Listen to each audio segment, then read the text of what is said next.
that you have learned, I'm going to take you through the fire, and I'm going to refine you as silver is refined. And they will try them as gold is tried. They shall call on my name, and I will hear them. I will say, it is my people. And they shall say, the Lord is my God. You see? You people running around here teaching all this stuff. You're telling Israel lie upon lie. You tell them they got to learn a precept upon precept, line upon line, little here, little there. Everything you are teaching the people, everything you are telling the people is a lie. We know when to celebrate a certain Sabbath, and we know there are no priest that God has brought forth and said he is a priest of the Most High God and he can do a sacrifice. How the hell you going to do a sacrifice to him in bondage?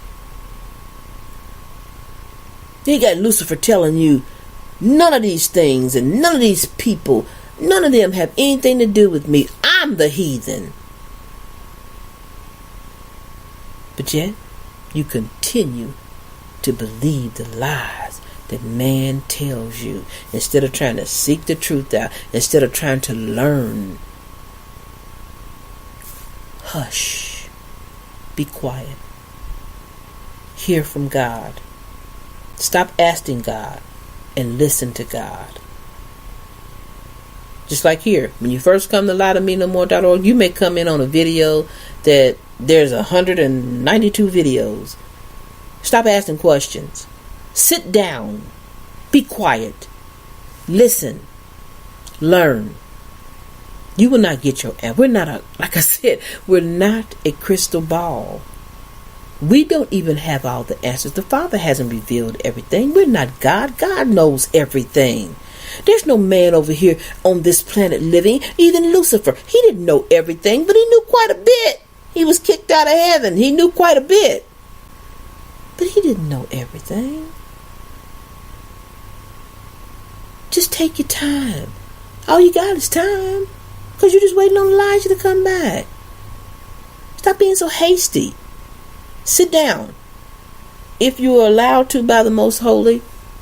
People want to know where to start at watching videos. I mean, all the videos are uniquely different. They all have a message, or they tell a story about something you've been lied to about. So, but you can go all the way back to the very first video if you want to. Just go to the videos and click on it and see the list and start at the bottom. But it doesn't matter where you start, because everything here at LieToMeNoMore.org is a message of learning about the scriptures of the Most High God, the Old Testament, his writings, his books. This is not a place for you to come and teach. This is not a place for you to come and tell everybody what you think and your opinion. And you can stop yelling about, they deleted my comment. Why won't they talk to me? This is not what this is. This is a place where Hebrew Israelites who are fed up with the lies and the deceit of this world and the non-understanding of the so-called prophets that go out in the name of the Lord, that do not know what they're teaching. They're looking for a place of peace and rest and understanding. They're tired of running. They're tired of going from here and there and everywhere. So we tell you, take your time. Watch as many videos as you can. I guarantee you, somewhere in one of the videos, a question you have asked shall be answered. So if you don't hear from us, don't get upset and all antsy and all. Because usually the people that don't hear from us are people who are saying foolishness. We don't deal with foolishness here. We don't have time for it.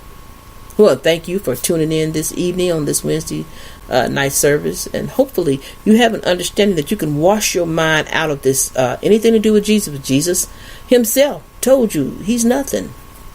God himself indicated that I will take nothing that has been bruised. You can't sacrifice anything, man, male, animal, whatever. Ain't nothing coming to me bruised up and cut up and beat up. My altar is holy. My altar only takes perfect things. And they can only be put up by a priest of the Most High God. And y'all do know there were Roman soldiers that put him up. So, again, I ask you to come in and tune in this Sabbath to hear an awesome word from your watchman. He has a blessing for you, Israel. He's going to give you some knowledge that you have never heard before.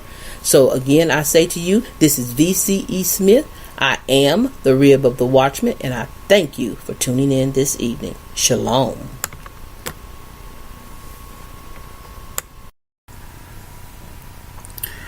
Greetings, our Hebrew Israelite brothers and sisters. This is L.D. Smith, the watchman on the wall. Your watchman, Israel. It is our Sabbath. Grab that King James. But first and foremost, we want to give a shout out to the whole family. Happy Sabbath, Israel. Oh, my sisters and brothers, we got a fine teaching tonight.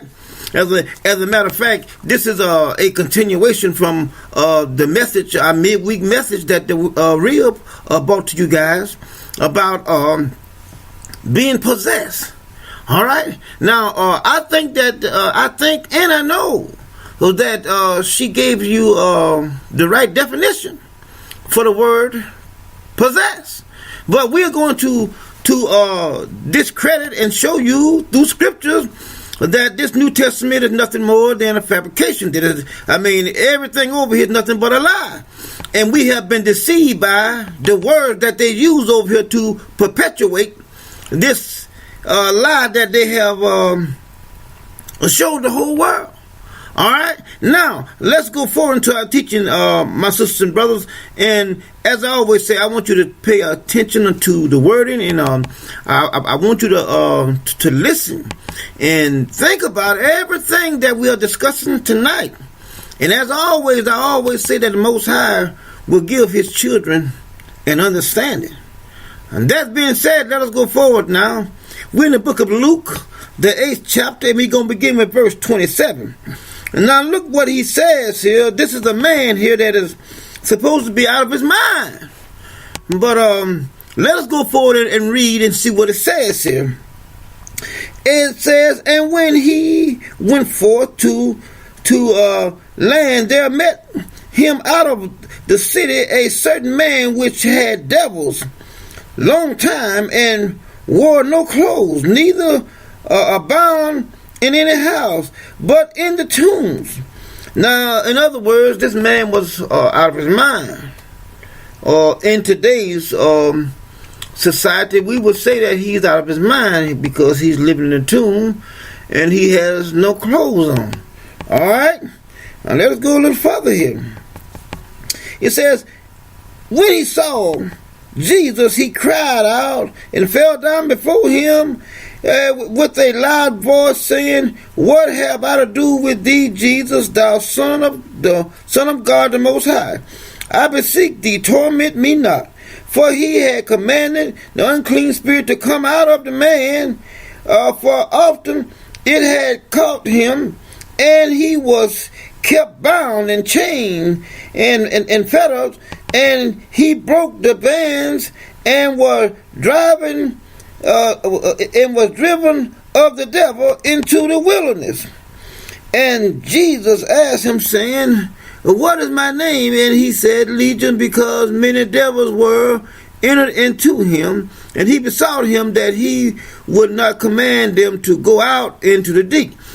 And there was a herd of swine, many swines feeding on the mountain, and they besought him that he would suffer them to enter into them, and he suffered them, and they went, and then went the devils out of the man and entered into the swine, and the herd ran violently down a steep cliff, and y'all know the rest of the story. But anyway, let's get back to this right here. Now, first of all, this man here is supposed to be out of his mind, and he ain't got no clothes on, and this and that.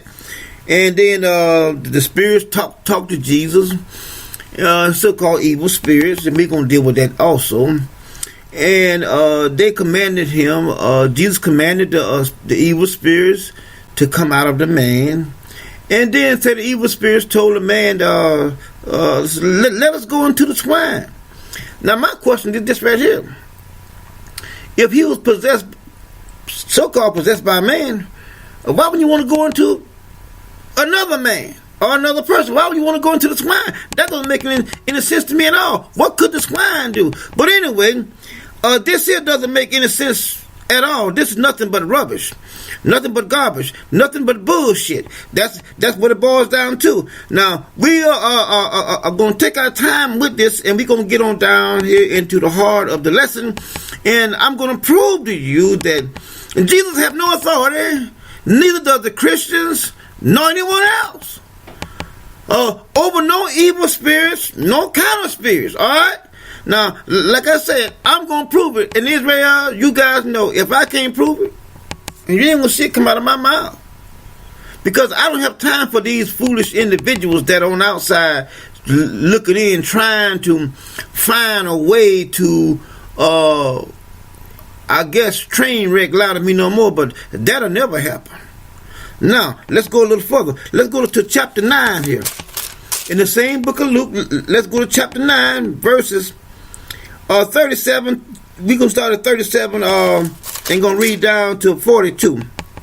Look what it says here. It says, and it came to pass that on the next day when they were come down from the hill, much people met him. And behold, a man of a company cried out, saying, Master, I beseech thee, look upon my son, for he is my only child. And lo, a spirit taketh him, and he suddenly crieth out, and is torn, and is teareth him in that he foameth again, and bruises him hardly depart from him. And I beseech the disciples to cast out, and they could not. And then Jesus is supposed to go on here and cast out these spirits. Now, my sisters and brothers, like I said, that couldn't be further from the truth. Now I'm going to read verse 42 here. It said, and he said, and as he was yet a coming, the devil throwed him down and tear him, and Jesus rebuked the unclean spirit and healed the child and delivered him again to his father. That can be further from the truth. Like I said, I'm going to prove it. All these little bullshit ass stories sound good, when you don't have any knowledge of the Most High, and you don't have any knowledge of His Word, or you don't have any wisdom nor understanding. All this bullshit sounds good. It sounds like it could be true, but it could. I'm telling you, it could be further from the truth. And like I said, I'm going to prove it. I always prove everything I say. Now let's go to the book of Acts, the 16th chapter. I'm laying a foundation to build on where I can tear this New Testament all to pieces. I'm just taking my time with it. Now you stay with me, Israel. We're in the book of Acts, the 16th chapter. Let's look at Acts 16:16. Let's look what it says. And it came to pass, as we went to pray, a certain dancer, possessed with the spirit of divination, met us, which bought her master much gain by soothsaying. Now, I looked at this word here. It's talking about one that can tell the future. Yeah. And it goes on here. It goes on here talking about she followed behind Paul and them and kept on saying this for several days and whatnot. Talking about they were men of the Most High and this and that, leading them to salvation. But I'm gonna prove to you that the only person that knows the future is the Most High. No one else. Now let's go back to our books. Let's go back to Isaiah. That's what I said. Let's go to Isaiah. Let's look at chapter 46. Very familiar passage. We talk about it all the time, Israel. Look what it says. Isaiah 46:9. Remember the former things of old, for I am God and there is none else. I am God and there is no God like me. And we talked about that last week. Look what he says. Declaring. Do you know what declaring means? Saying. God is saying this. He said, I declare the end from the beginning and from ancient time, the things that are not yet done. I'm not the one that could do that. Can nobody else do that? But when you don't know what the Most High says, and you just read this bullshit over in the New Testament, you believe this bullshit that they be saying.